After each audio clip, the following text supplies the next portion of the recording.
At 10460 West Deputy Pike Road. There was an official zoning complaint made about the fact that they have a detached garage that has a mother-in-law apartment in it, which would qualify as a second dwelling. Normally our ordinance only permits one dwelling in an agricultural zone. It is zoned agricultural. I know, Jim, you went out there. You want to kind of tell us what you found? Yeah, I went out, and I don't know the dates. So they don't have my paper that Gay had. Yeah, it's okay. Okay, I went out. I visited the property on Deputy Pike. I talked to the gentleman that's staying there in the outbuilding. And what I did was, just stick it up so you can hear. All I was doing was responding to a request to find out what was going on at the property that may be contrary to what the actual codes might be for the county. So when I went out, I saw that there was someone that was living in a building, outbuilding or accessory building on the property, and it had electric, had water in there, and I didn't go in. This is just from what the person that was staying there told me. Electric, water, gas, septic,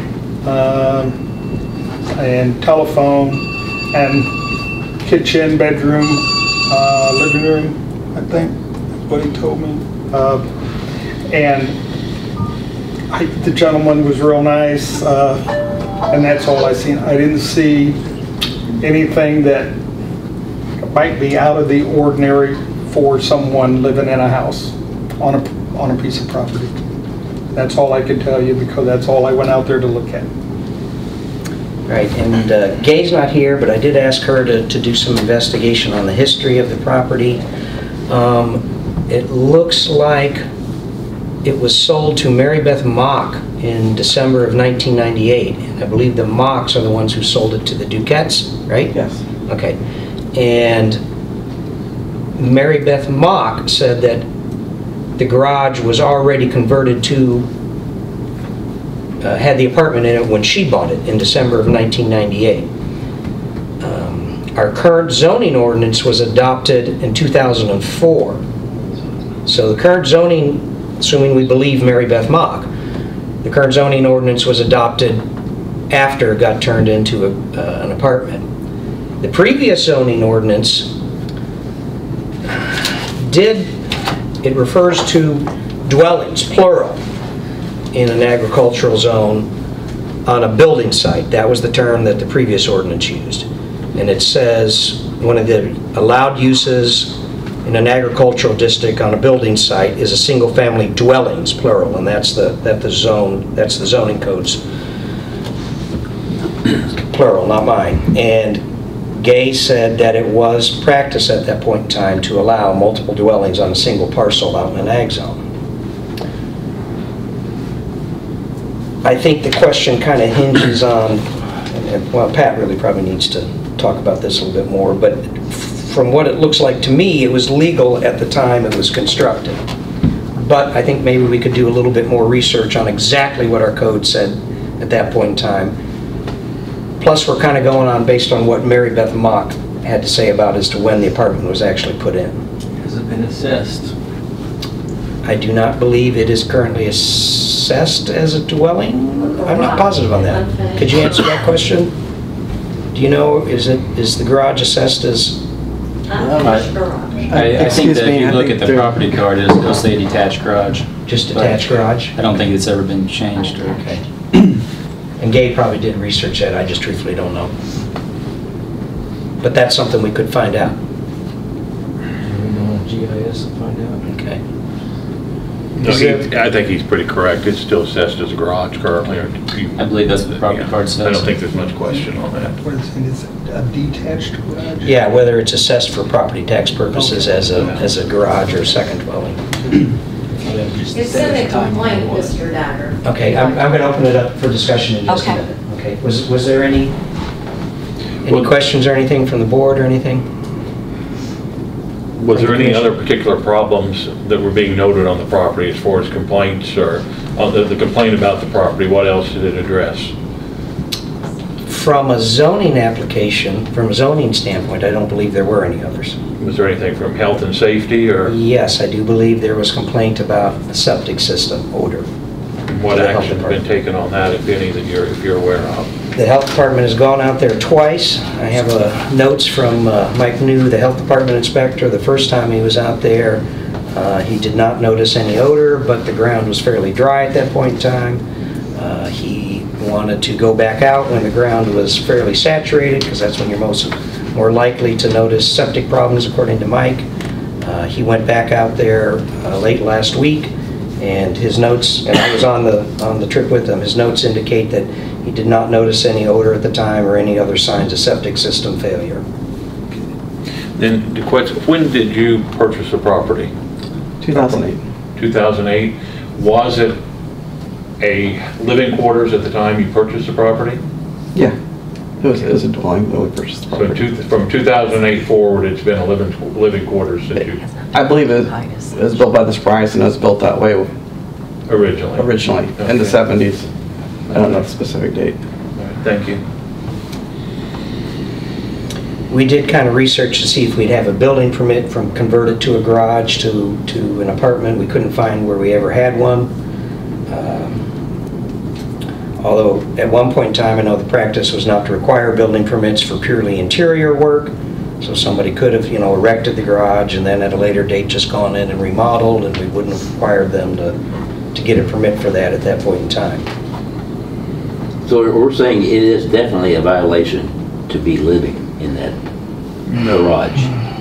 Under the current ordinance, the Ag District only allows for a single dwelling. We have a variance exception for a temporary second dwelling, and that would be under the 2004 ordinance. So, But if that was prior to that ordinance, so there is provision for if non-conforming uses are in existence prior to the issuance of this ordinance, then the ordinance does allow for the continuation of a non-conforming use until the non-conforming use stops, and then once it stops, you can't restart a non-conforming use.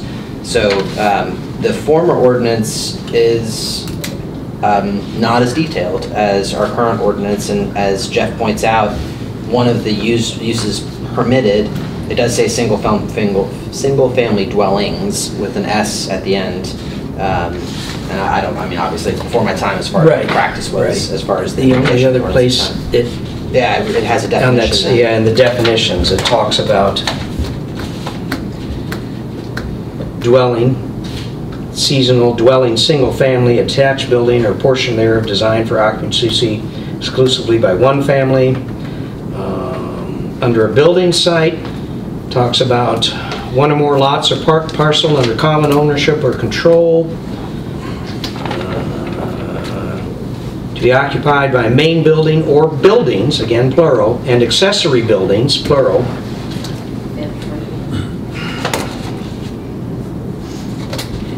It's not as explicit as I would like to say whether or not multiple buildings are allowed, but it's definitely not what our current ordinance says, which it definitely says you cannot have multiple dwellings in an ag zone. And as Pat said, when we adopted our current ordinance, it said anything that was legal under the ordinance stays legal until they go to change the use on it. It's grandfathered in.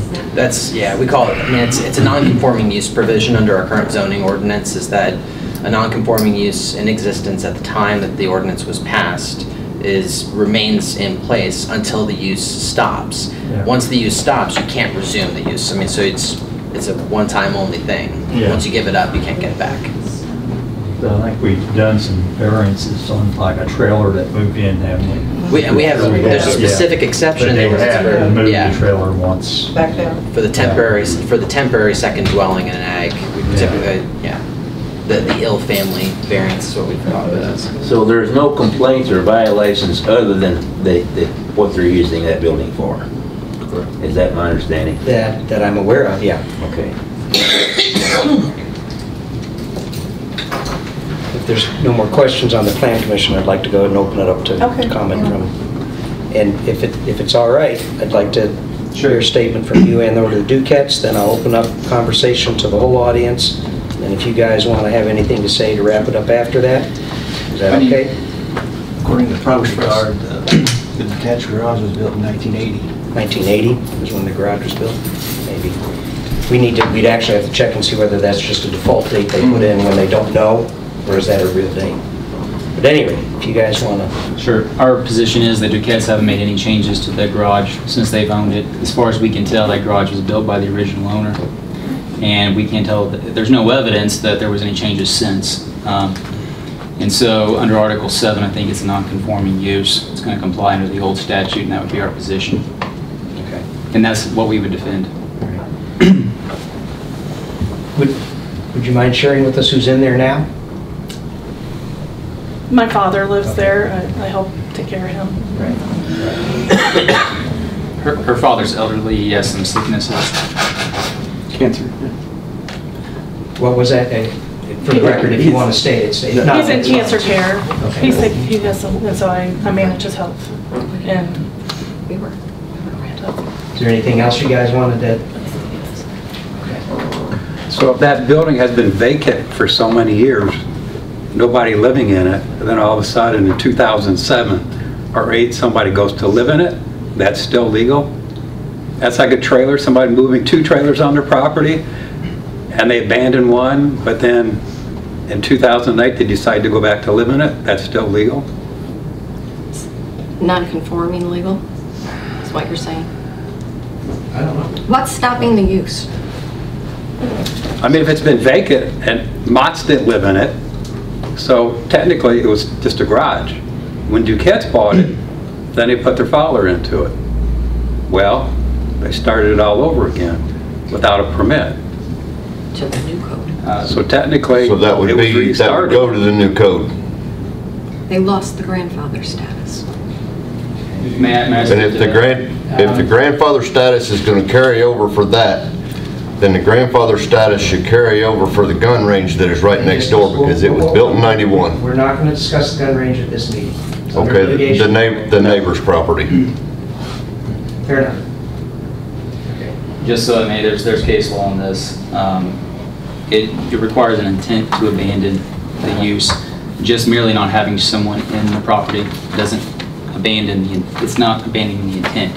So it comes down to the intent to not use it as an apartment. So if they ripped all the stuff out and they converted it to a garage, and then they went back and they converted it to an apartment again, then I would agree with what they said. But that's not the case, and there's no evidence to that fact.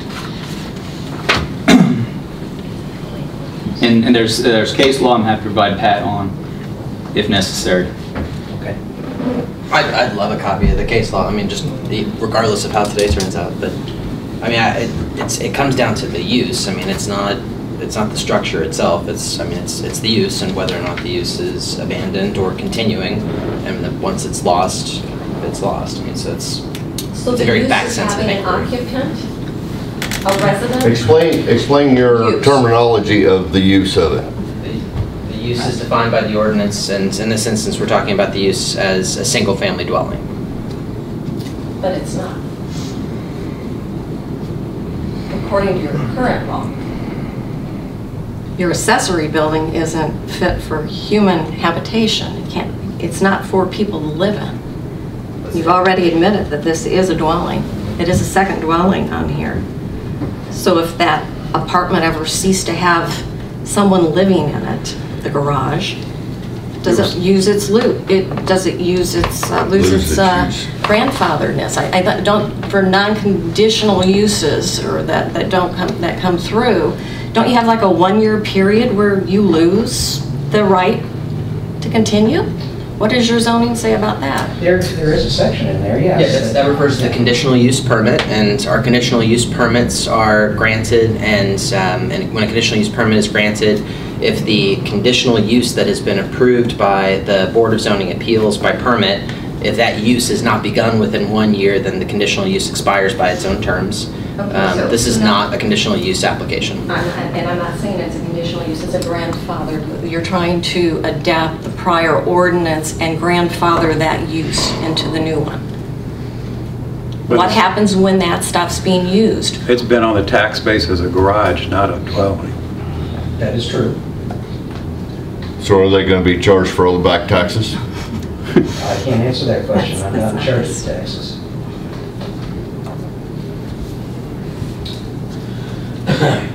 Is there any other comments from the audience or anything? Is there 2 separate septic systems? I believe that is the case. I cannot answer that. There is. It is, yeah. And that's on the record. Any other statements or anything? Who confirmed there's 2 systems on there? I'm sorry, I can't hear from. The owners did. Okay, well. Is there any permits? It to be 100%. The health department did not confirm that. Is there any septic permits? No, the health department was not able to find any. Interesting. On the house, but not the garage? I didn't inquire about the house. I don't know. That's a question that would have to be answered by the health department. Anything else, anyone? So they're in violation or they're not in violation? That's what the Plan Commission has to determine. Okay. All right, Commission. I've heard from the public. What do we want to do? You know, I think the question kind of comes down to, was it legal when it was built? And has it stayed a consistent use since then? Everybody seems to agree that it's a non-conforming use. I mean, like the owners agree it's a non-conforming use under the statute, or under the ordinance. And so then, yeah, the issue comes down to the 2 questions of whether the non-conforming use was in place before the 2004 ordinance was passed. And if it was, then whether that use was, as Mr. Moore puts it, abandoned, whether that use was continued or not, and then finally whether and what enforcement action you would want to take if you determine it's a violation. All right. How confident are we about establishing when it was built and turned into And when the gentleman moved in, too, how long has you lived there? Was that listed on a piece of paper somewhere where it was? No. I don't know. When did your father, if you don't mind answering, when did your father start living there? 2011. Okay. 2010, 2011, my mom passed away and he moved in. Okay. Again, I think there's, you know, I think we can pretty well say that it was probably done, unless we just don't want to believe Mary Beth Mock, that it was established as a department prior to 1998. Is there anyone who doesn't feel that we should just accept that date as is, or that we need to do further investigation to that? You know, I might be able to ask Mary Beth Mock to make a written statement to that effect or something, but I'd like to have, before making a determination of whether it's a violation or not, I would like to have a little more information on documenting when it was originally built into living quarters. okay. And would prefer that to be more so than just a conversation that took place. If it could be even strengthened from the previous owner's standpoint, that may or may not be possible, but if it can be established, if it was built under the old ordinance, because that'll be the main thing as to whether it would continue. And would like to take a little closer look on the language in the ordinance on the previous ordinance? On the abandoning as such, for example. I'd like to have a little thorough understanding. I have read through that ordinance once, and I need to look at that further and have some input further from legal counsel as to whether if it's set empty but was still being set up as a home, it remained a home. I can understand if you stripped the interior out of it and started using it as a garage, you couldn't convert it back to a home in the future. But I don't know for certain how it hinges just on the fact that it sat empty for a year, 2 years, 4 years, or whatever it was. And the same thing, I don't have any other documentation other than some conversation this evening that it wasn't occupied during those period of time. So I personally don't have enough information before me, I don't feel, to make a decision this evening, but the rest of you may feel differently on that. A lot of gray areas there. Yes, there is. And you've addressed, if I'm understanding, a delay, is there anyone that's going to be suffer any harm if we delay a decision on whether this is a violation or not? Do you see any health hazards when you were there, or living quarters that weren't fit to live in, or We did not. anything along those lines? We don't have, like someone that comes before us, we don't have septic running out over the top of the ground or into a holding tank, so. And when I was there looking, like I said, I didn't go inside, but from what I could see from the outside, I didn't see any type of violations as far as code violations. Everything looked to be normal, as if it was a normal apartment. So, It sounds like we're trying to decide determination or the term residence. Does that mean that someone is living there, or that it is a building that is sitting there ready to accept a resident? Someone's currently living there. I know, but in the past, I mean, if it's set vacant, but was... I think that's something that Pat kind of needs to research, and exactly what constitutes abandonment. Is it abandoned if there's no one living there, or is it still a residence even though no one's living there? I think we kind of need to clarify that a little bit. A little clarification. and your timelines, like you were saying, timelines. If we can establish them. You know, it always gets tricky when we start talking about, I mean, guys, this is 20-some years ago. So, but we can reach out to Mary Beth Mock. Maybe she'll make a statement. We can try and reach the Spries. I think he's still alive. I'm not positive. I don't know. So are you making a motion to table? I'll make a motion to table to our next meeting, then until we can collect some additional information. Second. All right. We have a motion to table, so we can do some further research. It's already been established it was vacant for at least 2.5 years. Yeah, but we don't know vacant is the same as abandoned. That's the question. Vacating may not necessarily be the same as abandoning the use. Okay, guys, let's vote. All in favor, raise your right hand. Passes unanimously. Sorry, guys, we're gonna have to pick it up a month from now. Will this be heard at the next meeting then? Yes. Okay. So we need to plan on being here. What day is that? Oh, we just said It'll this. be Wednesday, the 8th. 7th? 7th? November 7th. It's the day after the election. Yeah, Wednesday, November 7th. 5:30. 5:30, Plan Commission.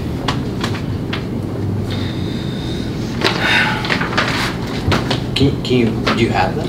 I can Or do you want to just email me the sites? I'll just email it to you. Perfect. Okay.